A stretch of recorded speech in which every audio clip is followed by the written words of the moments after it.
এটা দ্বিতীয় পাখি উৎসব, কি বলবেন? কি প্রিপারেশন নেওয়া হয়েছে এর জন্য?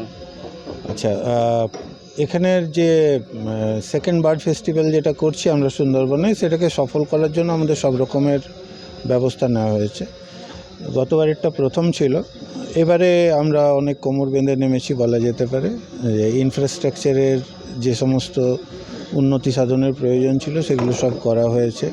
আগের থেকে বার্ডিং ট্রেল ভাবা হয়েছে, অর্থাৎ কোন রাস্তা দিয়ে গেলে, কোন জায়গা দিয়ে গেলে আমাদের যারা বার্ডার্স আছেন, যারা এসেছেন, তারা বেশি সংখ্যক বার্ড দেখতে পাবেন, সেগুলো আমরা নির্ধারণ করেছি।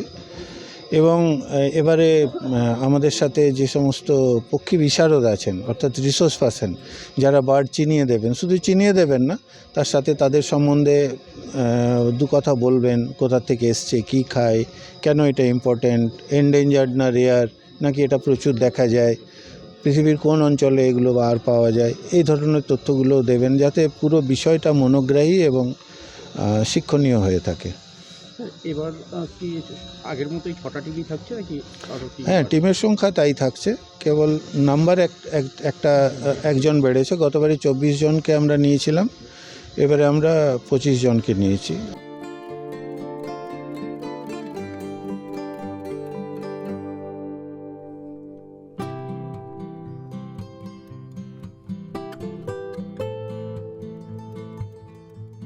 সুন্দরবনে পাখি উৎসবে যে অংশগ্রহণ নিচ্ছেন বা আপনি যাচ্ছেন রিসোর্স পার্সন হিসেবে, তো এটা সম্পর্কে একটু আমাদের বলুন। দেখুন, সুন্দরবন একটা পৃথিবীর মধ্যে অন্যতম গুরুত্বপূর্ণ একটা হ্যাবিট্যাট, যেখানে আমরা নানা রকম জিনিস দেখতে পাই এবং এখানের একটা অদ্ভুত বৈচিত্র্য আছে, সেটা হলো এখানকার জোয়ার ভাটা। এই জোয়ার ভাটার জন্য সুন্দরবনের যে হ্যাবিট্যাটটা, সেটা দিনের অর্ধেক সময় জলের নিচে থাকে, অর্ধেক সময় জলের উপরে থাকে। অর্থাৎ এই হ্যাবিট্যাটটা রোজ একবার করে বড় হয় আর একবার করে ছোট হয়।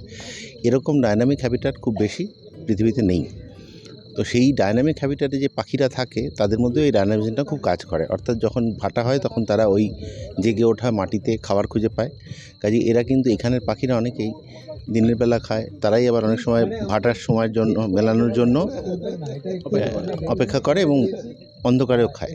অর্থাৎ এরা খুব অদ্ভুতভাবে এটাকে অ্যাডজাস্ট করে নেয়। ফলে এটা একটা খুব গুরুত্বপূর্ণ জায়গা পাখিদের জন্য, এবং সরকারি এই উদ্যোগটাকে নিয়ে কিছু বলার নেই, কারণ এরকম উদ্যোগ না নিলে এই জায়গার পাখি সম্বন্ধে কোনোদিনই ভালো করে জানা যাবে না। এরকম একটা বৃহত্তর পরিকল্পনা খুব দরকারি। পরিযায়ী পাখিরা কি সুন্দরবনে আসছে?